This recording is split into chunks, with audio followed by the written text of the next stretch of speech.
10-year note yields had an interesting week, opening at around just under 110 yield, moving all the way down to 1%, and then moving all the way back up towards 110 to end the week. So it was a very interesting trade. Obviously, we had a lot going on. We had a Fed meeting. We had a lot of volatility coming out of the stock market, and it seemed to be a very back and forth trade. But ultimately, the risk-off trade that we saw Wednesday ahead of the Fed and continued into Thursday completely got reversed, taking us back towards that 109, 110 level we started at. So if you went to sleep on Monday morning and woke up on Friday afternoon, yields are pretty much unchanged from where they started, but you missed a big trade and you missed a big move. Certainly, we don't expect that every week, but we got it this week. Again, it was the flight to quality bid out of risk assets into bonds, and then we saw a reversal of that on Friday afternoon, taking us back to basically unchanged on the week. Now, market volatility, which has been creeping a little bit higher day by day, we did see a kind of a big move in volatility. Remember, as bonds continue to trade these ranges like we saw in the summer and in the fall and the fourth quarter, and now since January 6th, we've seen a pretty good range between 1% and 120. We tend to see volatility come off as we trade the expected range. Well, this week, all that changed. We tested 1%.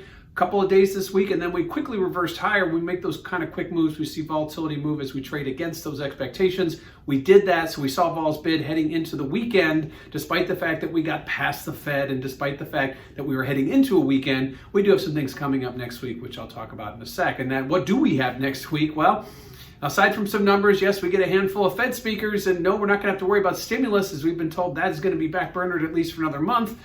What's it all about next week? Jobs, jobs, jobs. Starting with ADP on Wednesday, we have claims on Thursday and non-farm payroll on Friday, all expected to be better than they were previous month for ADP and for non-farm payrolls, and an improvement from what we saw last week on the claims numbers, which did come in modestly lower than we've seen them, and expecting that move to continue. We'd like to see those claims numbers get back closer to 200,000 or lower.